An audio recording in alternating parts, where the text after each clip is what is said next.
Autochamp Wanderlund here. Right next to me is the 2025 Mercedes V-Class facelift. My first impression of this all-new Mercedes V-Class is that it has evolved. It looks very much alike the second generation V-Class, which was actually historically known as the Mercedes Viano. So it's very interesting how they're going about it. Make sure to watch this video till the end. I will be expressing my perspective of the Mercedes V-Class. And don't forget to push the subscribe button.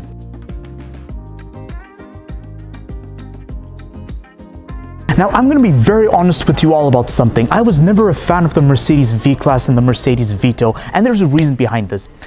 Mercedes was born from trucks and limousines. For a very long time, they were known for their massive diesel engine. So basically any vehicle that had a massive diesel engine from Mercedes was the best.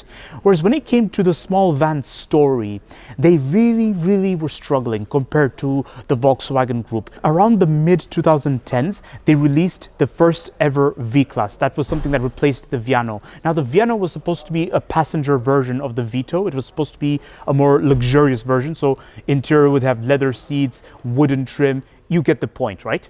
Then they released this V-Class. Now, by all means, today you can buy a Vito, which is a passenger version as well. But if you buy a V-Class, this is a proper passenger version. So it's nowhere going to resemble a utility vehicle. You even get a Maybach version of it.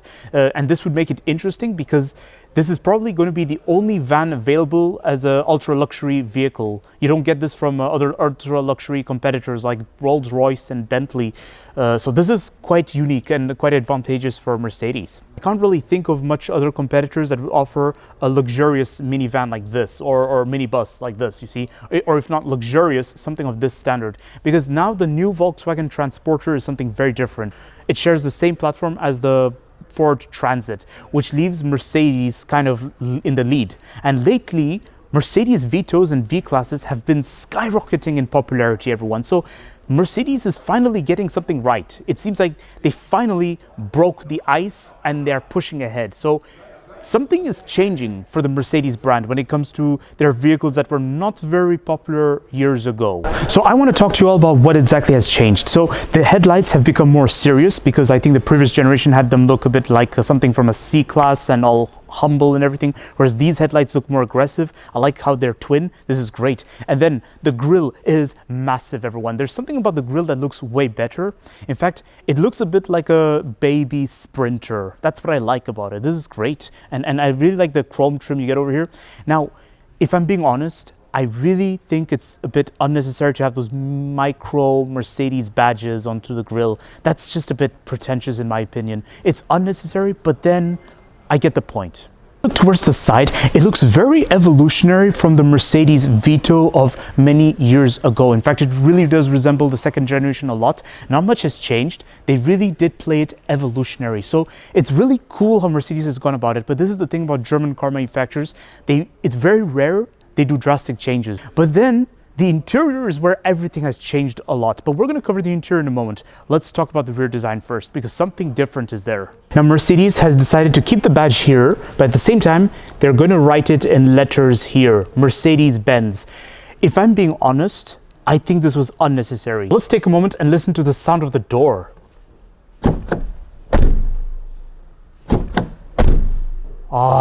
This is the thing about Mercedes utility vehicles. They really have one of the best door sounds. And I noticed this about the Mercedes Sprinter.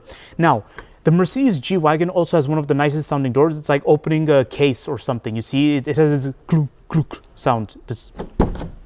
You see this metallic effect? This is really good. And this has been the case with Mercedes utility vehicle for many decades, guys. They always had this metallic sound. Whereas Mercedes cars, passenger vehicles, it can be a mixed story. Sometimes you'll have a really nice door sound, or sometimes it's just going to be all fluffy. Over to the interior of the Mercedes V-Class. Already, I just like the fact that you get the leather seat right here. But all seats of the interior are leather, and the steering wheel is already like that of an AMG, which I think is a bit unnecessary, but then we'll see about that. It's a 3-spoke steering wheel. And then for the rest, it's very easy to climb in. It should be like a minivan or something. If you're in North America, and if you have a chance to get this beast, you're going to feel like you're driving a minivan like a Toyota Sienna or a Honda Odyssey.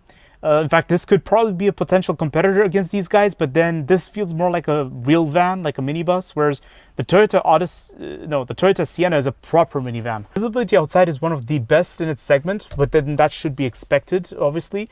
This is great. Now, one thing I really like about this interior is how refined it is compared to the Ford Transit and the Volkswagen Transporter. Because the Volkswagen Transporter and Ford Transit, they have a really fluffy interior. You see the doors are all bulky and everything. Whereas when you look at the door of this Mercedes Vito or V-Class, the door is very refined. It's you know, it looks very simple. It looks very elegant, you see. This is what I like about it. And the door sound is absolutely stunning. You get a dual zone climate control. You get your infotainment system right here, which is continuous. Now, the idea of having a continuous infotainment system right here is something I'm not a fan of. But then at least it's better than having a massive touchscreen like what they've done in the latest S-Class. I'm not a fan of that either. So this is way better, thank goodness. And then you get a pad over here to control the touchscreen. This is great, guys. Now, to adjust the steering wheel, it's manual. So here, move it up, down, in and out. This is great. You can adjust your seating, but you get manual seating adjustments for this particular V-Class. So maybe in the, I mean, hopefully in the Maybach version, you get it in electric. I'm sure that should be the case. Or perhaps in upper spec V-Classes. Now, as for the interior, they've done a big revolution, especially like above here. It looks very different to the previous generation V-Class and Vito. But there's just something about this area right here that reminds me of the first generation Mercedes Vito in the 90s. It's just the fact that they had a massive rectangle in this area, and the fact that they've brought back the rectangle here. There's just something about this area that sort of reminds me of the 90s. Just the way they've designed it. Maybe it's coincidence, or maybe it was done deliberately. I don't know. Me, I'm a fan of cup holders, okay? My cup holders are all the way buried down there, and there's no other cup holder above. Okay, so I have to put everything down there, and there's no way of adjusting this, guys. And there's even a nice shutter here, though. So the positive side is there's a nice shutter. It's very organized, but the cup holders are buried down there. So it's just something I have to get used to. Otherwise, get this armrest out of the way, and you can easily reach your cup holders. But then, if you really want to use this armrest, it's like, yeah, just some things you get used to. I'm actually surprised by the cup holders here, all the way down there.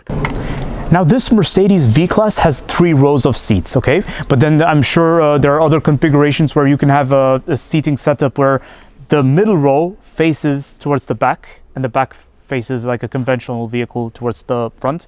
That's a setup that was very popular in the Viano, and I'm sure that's a setup in the Maybach, but I'm not 100% sure. So you have to consult with your Mercedes dealership for further information regarding this, because I do not want to make any mistakes with what I'm telling you guys. But what I remember of it was there were many different setups available, and that was the same case with the Volkswagen Transporter. In fact, they had different names for it. They had the Volkswagen Transporter Caravelle, if I'm correct, and then you had the California, which was supposed to be the camper version. Not sure. Anyways, let's take a seat. So this is where things get interesting. So first of all, ease of entrance. I get a step right here, and I get a handle to help me climb in, which is good.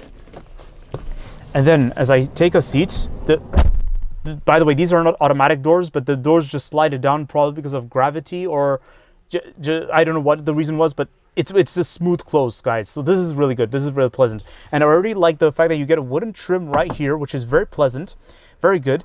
There's plastic present here. Oh, actually, hold on a second. I spoke too soon. This isn't plastic. This is some squidgy material, whatever it is. So this is already advantageous. This is very pleasant, guys. This is very nice.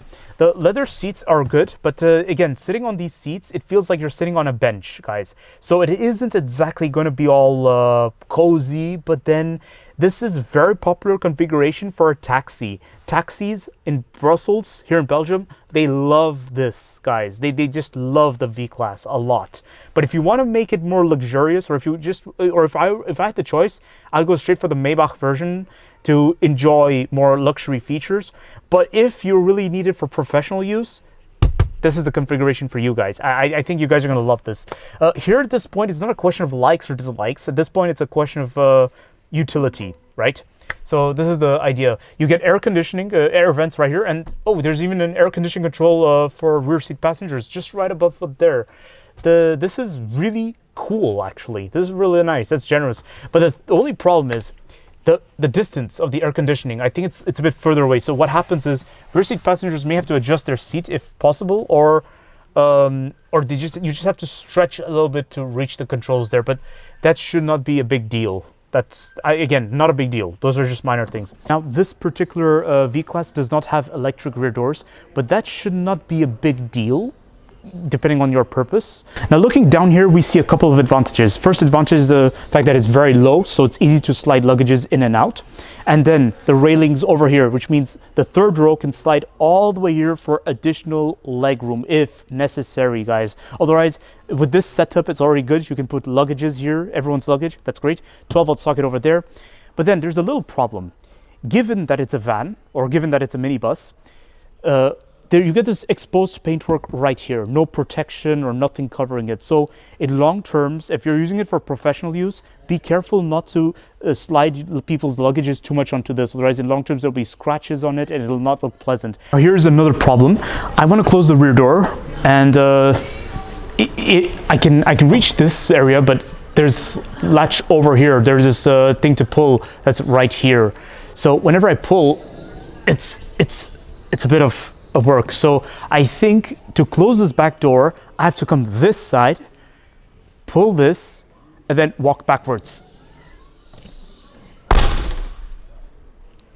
Now, if you can get electric rear doors, please get it, because that would be very helpful. To close the door like this was not really convenient for me personally, and that too, it forced me to touch the body paint quite a number of times. And in long terms, you will leave fingerprints onto the side or something, and that's not always going to look pleasant, but it's not going to be a very big deal either. So here's my conclusion of the Mercedes V-Class 2025. Mercedes V-Class 2025 is one of the most promising competitors currently available, just like the Mercedes Vito, which is mostly for utility purposes, like transporting goods, or the Mercedes V-Class, which is more passenger-oriented and can be used for professional or private use. They are very promising, and lately I'm seeing more and more Vitos and V-Classes on the road. They are they're beginning to even their presence with the Volkswagen Transporter, because for many decades, the Volkswagen Transporter had a bigger presence. The Mercedes Vito was always near the bottom of the barrel, or perhaps in the middle, at least here in the EU market, whereas globally, everybody spoke of the Transporter. The Transporter became an icon. It was a cultural icon almost. Well, in fact, it still is. When you talk to classic car communities, they all follow the Volkswagen Transporter religiously. But when it came to the Vito, they were always in the shadows, perhaps living in the shadows of the Transporter, or perhaps living in the shadows of the Sprinter, the big brother. Now, the equation is starting to change. It seems like the Mercedes is really starting to pick up the pace, and they're doing a really, really good job, everybody. Really, really good job. Because when it comes to this segment, the biggest problem I see with many vans and minibuses of this segment, this size, they all have fluffy doors. They all have immense amount of bulky plastic for the interior, and they all have this budget looking exterior. It's almost as if they've lost enthusiasm about their designs to some extent, guys. I've noticed this with Stellantis mid-sized vans, and then the new Transporter, which is basically based on the Ford Transit. The interior of this Mercedes Vito is one of the most refined in this segment. Everything was really elegant, light doors, very nice to open, nice metallic sounds, strong Mercedes identity, by design, by the door sound, just the feel, just the overall design. The center part of the interior really reminded me of the 90s a little bit, the first generation Vito. I am very, very sure, because I grew up around all these Vitos when I was a child. So I saw the interior, something about it reminded me of the 90s. Maybe I'm wrong. Please leave a comment in this comment section letting me know what you think.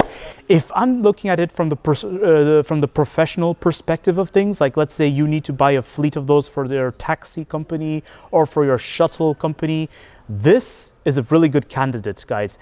Nice, elegant at the places where it needs the elegance, and at the same time not too flashy, guys. It's something that's easy to live with, easy to maintain, and it's something that will suit your needs.